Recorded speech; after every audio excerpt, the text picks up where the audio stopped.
Hello, everybody. I'm Dr. Tiao's son.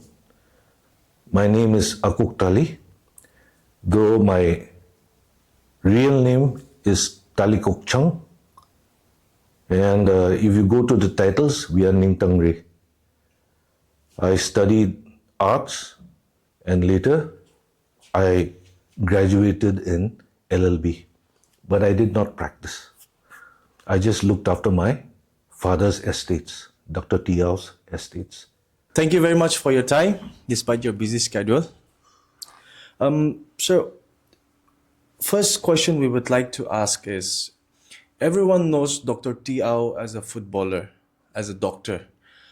However, if you can kindly dwell deeper on who and how he was as a father, as a family person, when you were growing up.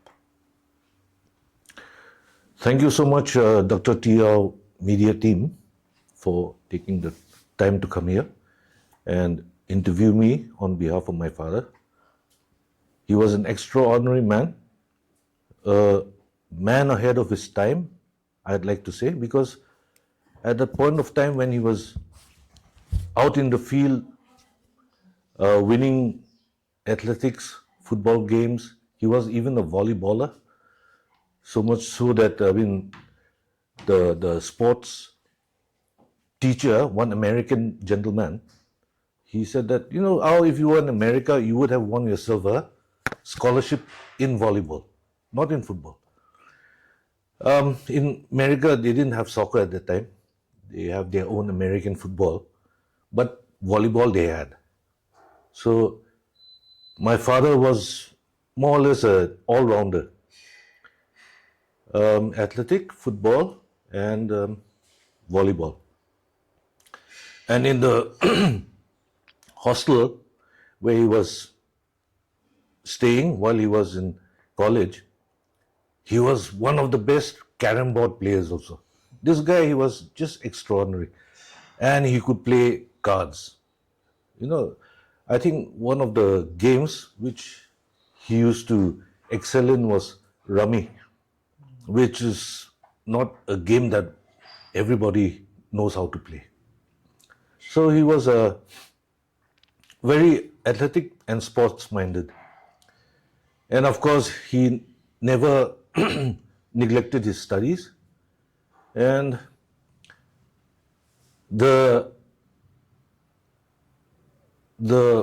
life-changing, you could call it, events which made him study MBBS, medicine, was his father, a reverend. They say he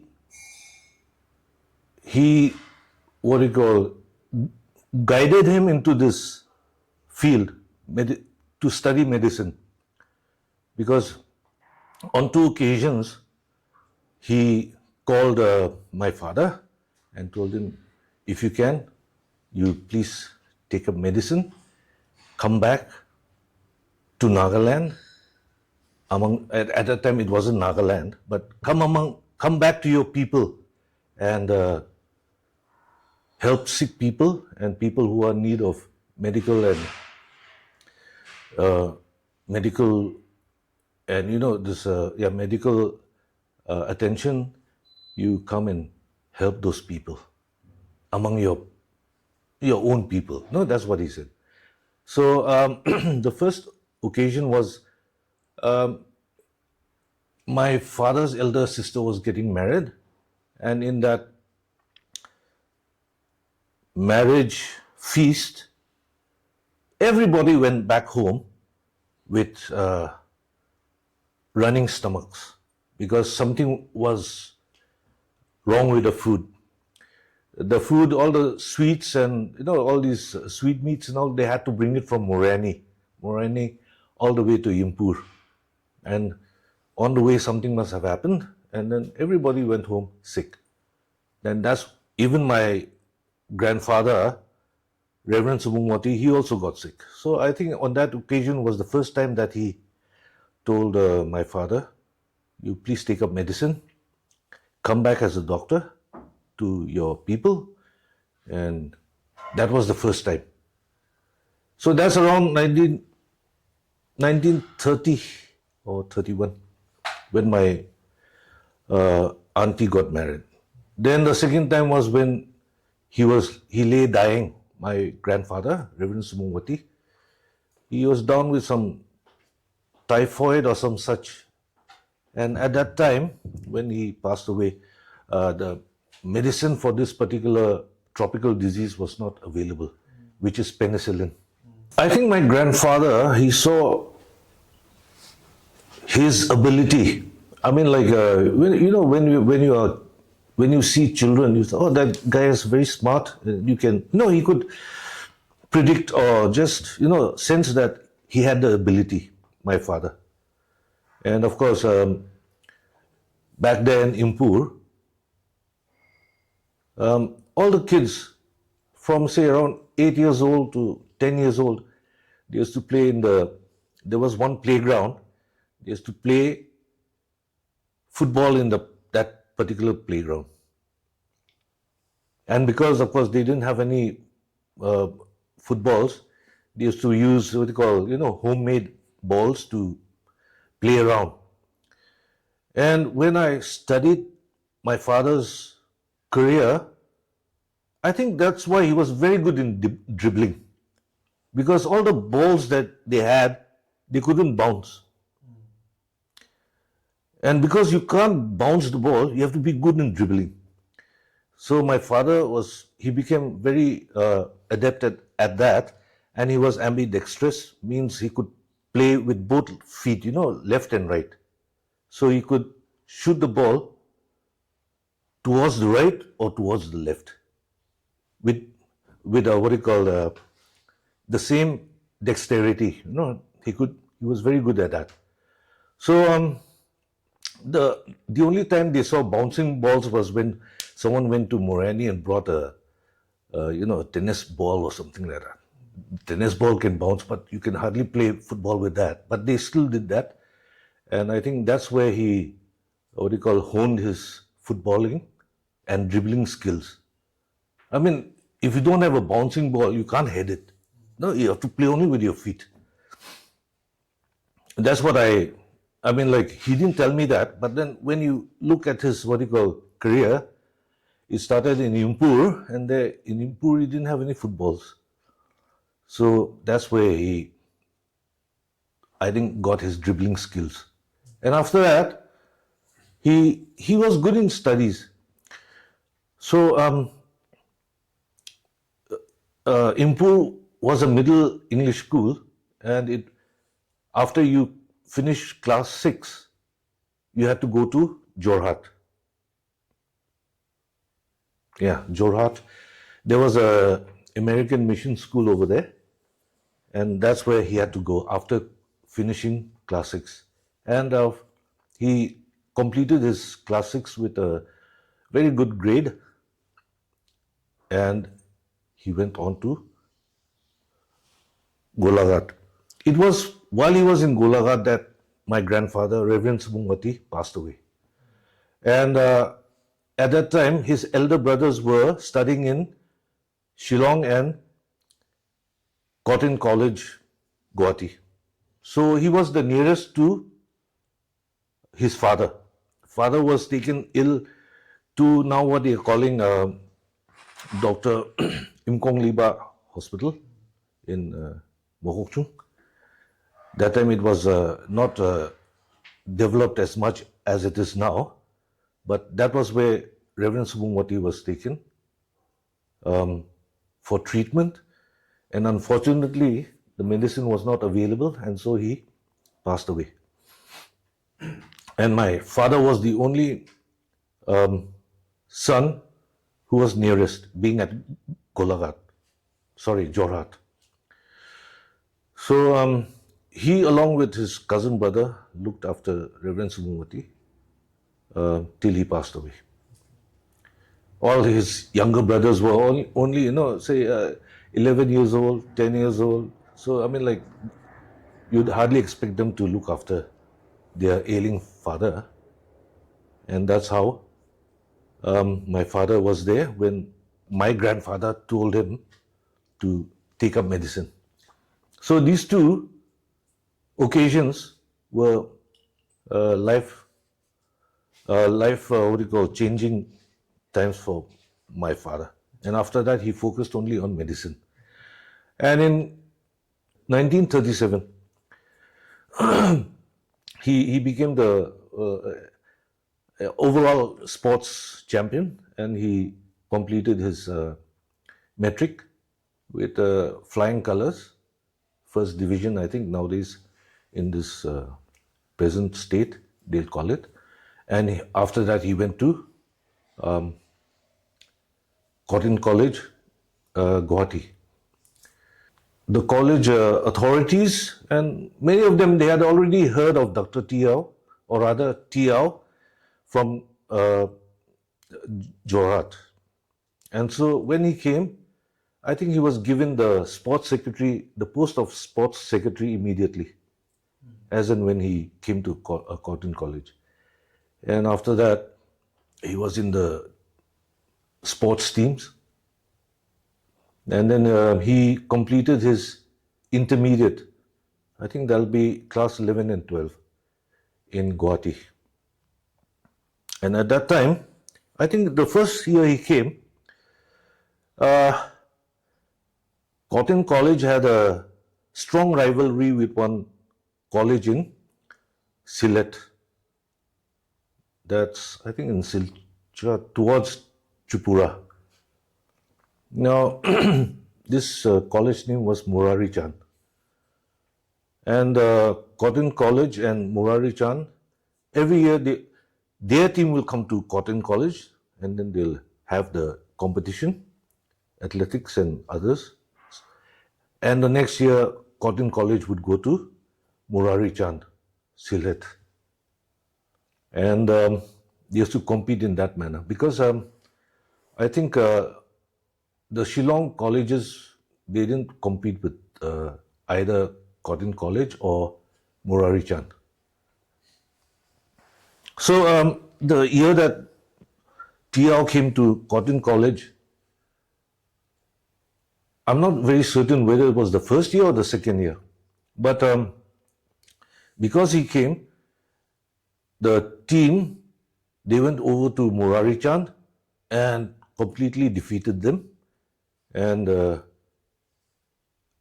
when they came back to Cotton College, in fact, what happened was that he was to sit for his exam when this sports, event was taking place. Then the professor, he said, "Oh, you just go. It's okay, it's okay." So Ao went, they defeated Murari Chand, came back, and what do you know? He passed the exam without sitting for it. So that could have been Indian equivalent to, sports scholarship, like that. So he finished his intermediate science, and then after science, too, definitely his next step would have been MBBS. That's around 1942. So he lost 1 year, I think 43. Because the Assam government used to give only one seat for an MBBS student.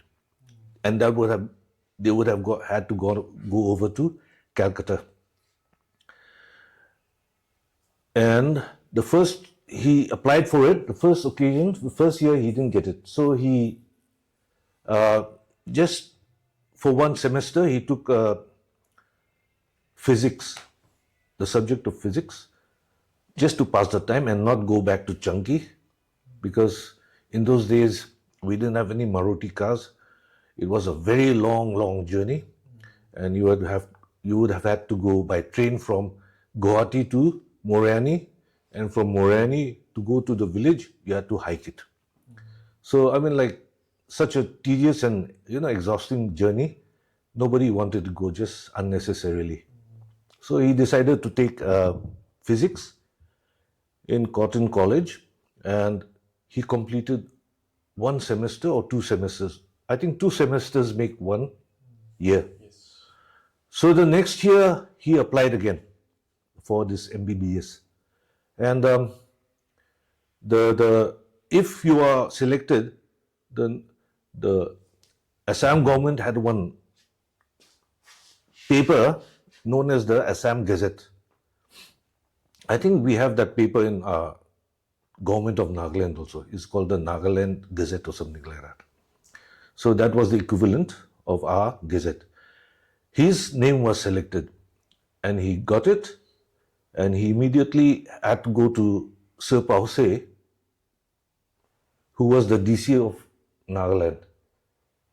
In those days, I think we had only one DC, and that man, that officer was stationed in Kohima. So he had to go to Sir Pause and get a character certificate or some recommendation certificate to go to Calcutta. And remember, again, if you go to Calcutta, you'll go to New Bongaigaon or some such place. No. You would go up to the Brahmaputra River, and the train will come back to Guwahati. And in the Brahmaputra River, you have to take a boat across, a ferry across the river. And again, across the river, you'll get out and you'll go to the next railhead. And over there, you have to book your ticket and all. And then you have to get on a train. And it was a very tedious affair going to Calcutta even, because the Brahmaputra bridge was not there at that time. Anyway, he went to Calcutta and he introduced himself, got his, he got himself enrolled in the, at that time it was called the Carmichael Medical College in the British days. And then for college students, they used to put up in the YMCA, Young Man's Christian Association. There was a hostel over there, and that's where he got his lodgings. As soon as word got out that T.R. has come to Calcutta, his senior, one Sarat Das, who's an Assamese, he was also a football player who played with T.R. in Cotton College and Maharana Club. He got a hold of him, and Sarat Das was already in Mohun Bagan, so he caught T.R. and said, you come, I'll take you to the club where I am in and you better join. So in those days, if you have to join a club, the club doesn't pay you. You have to pay the club to become a member. So I think the membership charge was 5 rupees. And so he became a member of Mohun Bagan. And from there on, it's more or less history. No? Mohun Bagan, they were very happy with him, his performance. And actually, my father was a forward. But then again, he was a very good defense, player. But Mohun Bagan, they wanted him in the defense because they wanted to, focus on the defense of the, the football team. And I think they had around 4 members who made up the defense for Mohun Bagan. And when these guys were at work, they did such a good job that the public, they started calling them the Great Wall of China. Of course, that's their sense of humor, I think. And then he had to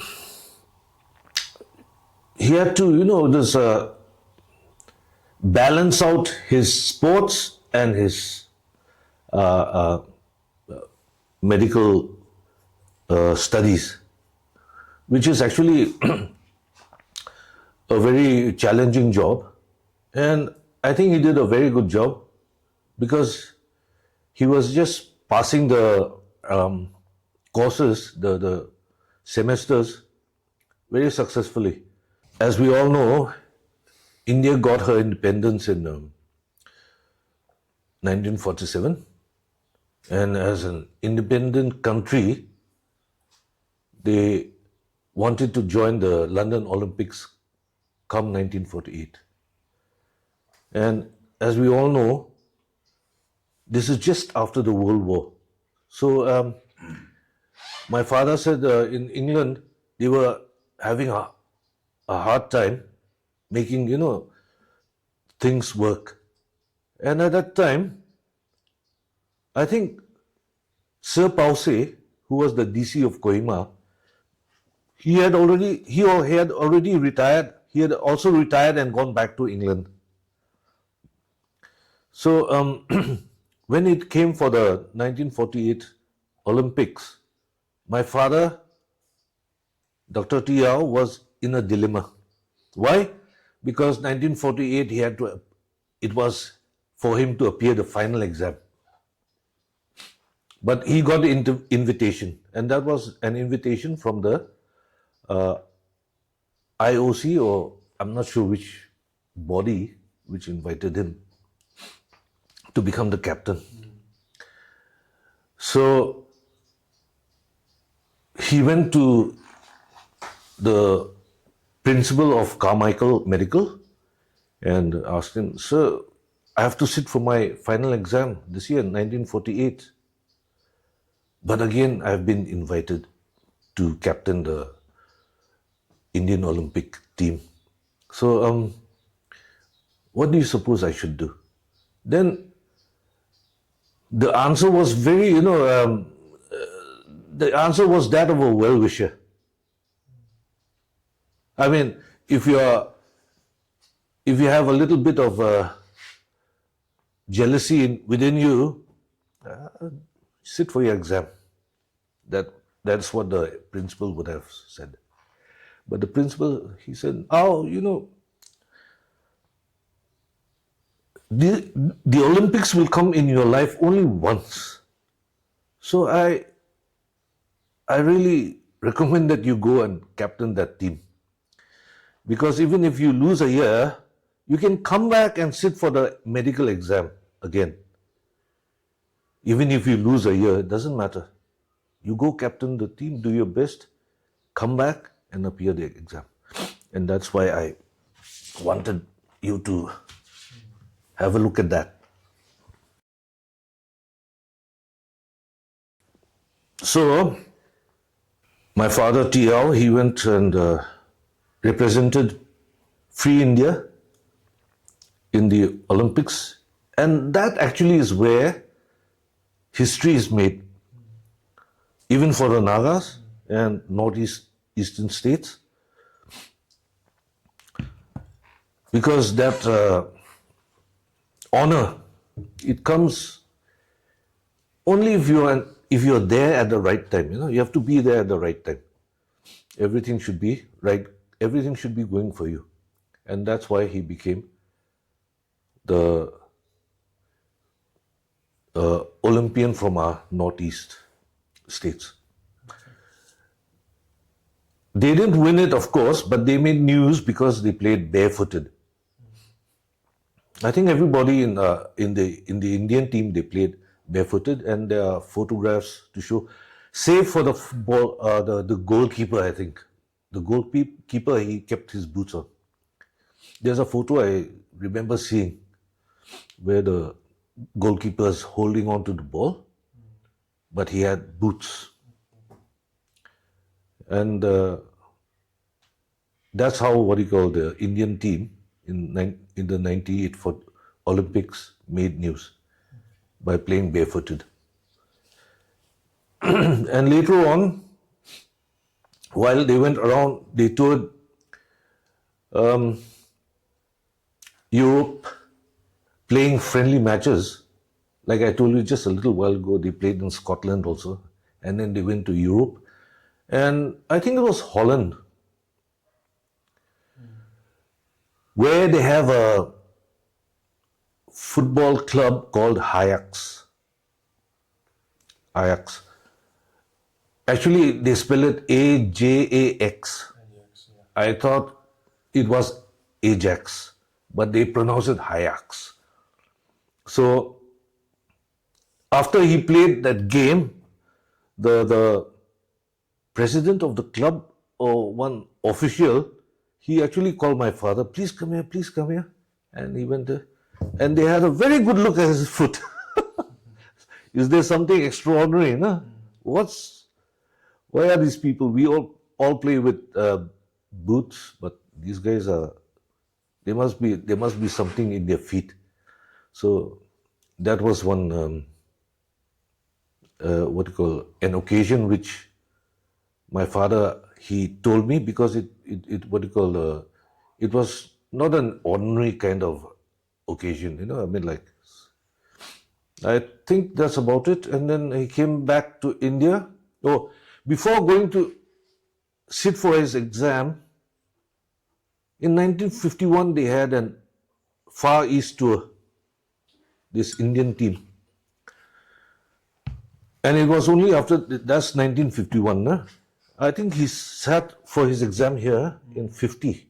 Yes. So in 51, they made an all-Indian team, and then they went to the Far East. They went I understand they went to Japan also. But they went to Philippines, definitely.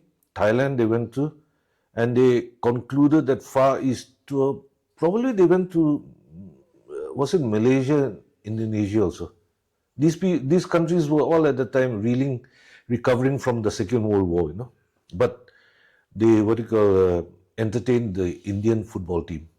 And then after that, they came back and ended the tour in now Bangladesh. At the time, it was East Pakistan. So after that tour, they split up. They went their separate ways, and my father, he got his MBBS qualification certificate, and he was employed by the government of Assam. And he was first posted in Dibrugarh. And from Dibrugarh, he was later posted to Kohima. Very much elaboratively on the history of Dr. T. Au, which I'm sure many of us, many of the viewers, many of the readers might not have known. Let us now come back to the Dr. T. Au National Junior Football Championship. The state government, as well as the All India Football Federation, has, I think we can rightly say, renamed the championship to Dr. T. Au very correctly. How proud are you of this achievement, that of the works carried out by the AIFF renaming the Junior Girls Trophy into Dr. T. Au National Junior Girls Football Championship? I think it's something that, as his son, I would be very, very proud of. And as a Naga, I think all of us should be very proud of that. My father has left us a legacy which can go down for generations, and for girls to be encouraged and, supported in this manner. What else can we say? Because internationally, we are still very low down there, and level-wise. We have to, I've seen those international women playing, all those international women's tournaments and all that. We still have a long way to go, but like they said, to start on a 1,000-mile journey, we have to first take one step, no? So they are taking the right step. That's what I think. And I'm very proud that the government of Nagaland is doing such a lot, because I don't see any other institute which can, really boost his name and image up. So Nagaland government is the right body to do that. Okay, thank you very much, sir. Also, another question. What do you think would Dr. Tiao, your father, would have, what do you think his comment would be in the renaming of the tournament?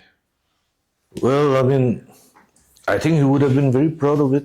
I mean, like, proud that he can inspire and, okay, uh, in that way, bring up the next generation of girls. I've seen some women, Indian women's tournaments also. They're also not bad, very good. And now to bring up the under 16 girls and encourage them. Sir, like growing up, we studied about Dr. Tiao, Yes, like from our textbooks. But right now, like on our state itself, we're hosting this tournament yes, national level for the first time, correct. and that too at the junior level, under 16. Most of the players playing today are preparing for their exams while preparing for their final match and semifinals. So like, is there one principle that you would love to encourage the youngsters, the junior girls? Because Dr. Tiao, if I'm not mistaken, he was selected even for Arsenal while even being a doctor. So he was able to balance both his education and his career and his passion for football, his love for football. So one principle, one mindset that you would love to let the youngsters adapt? You have to maintain, my father, the way he explained it to me, you have to kind of maintain a tunnel vision. Everything has to be, you are aiming for that, it's tunnel vision all the way. But my father was, I don't know whether he had a lot of stamina or what, he could go and watch movies also when he was in college. Saturdays he used to watch movies with his friends. Sometimes they'd go, boating in the Brahmaputra on holidays. It wasn't all work all the time. So I don't know how he maintained it. I mean, like, that's what we keep seeing about these extraordinary people. They maintain their life in such a way that, they keep everything balanced out like that. So my father, one thing about him was he used to observe. Remember, at his time, like I said, we didn't have any tribal concessions or, caste concessions, scheduled caste, scheduled tribes.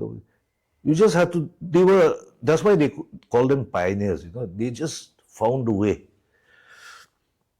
He used to get up at around 4 o'clock, very early in the morning, in Guwahati, Cotton College, and he used to go to the field. And there, these club members, these club players of Maharana, they'll be training. So he was already very fit. But again, he'll go and see those specialized players, and he'll see how they move and all. You see these players there, how they go zigzag and what not they do, those type of thing. So he started imitating them. There was nobody to teach him, so he had to imitate them. And from there, he, developed his skills more and to a higher level. At the same time, he used to study hard. That's all I can say. To be good at his studies, if you don't study, you're not going to do it. And this guy, he studied hard, my father. And we had one, he's from Mamotunga, Luke Sosang. Luke Sosang was my father's senior. And among college students, you just get to like somebody. And Luke Sosang is older, and he treated my father as his younger brother. And when Luke, he was, he was a student leader also, Luke Sosang, and he used to be busy with meetings and all that, that kind of thing. So he used to ask my father, please write down these notes for me. And I looked at my father, you actually did that? Yeah, I wrote down all these notes. So Luke Sosang is not a medical student or science student, he's an art student. But my father used to write notes for him, study, play football, volleyball, all that. And he could just maintain everything, you know. So, what can I say? You just have to work hard.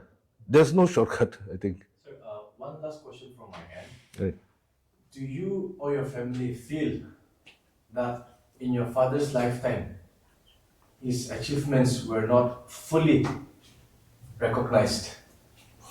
That's actually a matter of discussion. We can't say, but we all feel that he should have got the Arjuna Award. And then people say that Arjuna Award, the sportsman should still be alive. But then I went to Google, everything's Google now.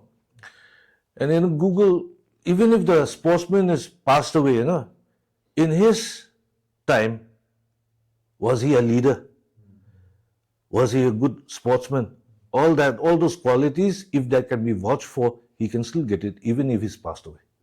So I mean, like, if it would be very nice if my father got the Arjuna Award. You know, I mean, like, he deserved it. But like I said, that time there was no India. It was still under British. So there was no India and there was no Arjuna Award. So later on, if that, if he, what do you call, he fulfills all the criteria, I don't see why he should not get it.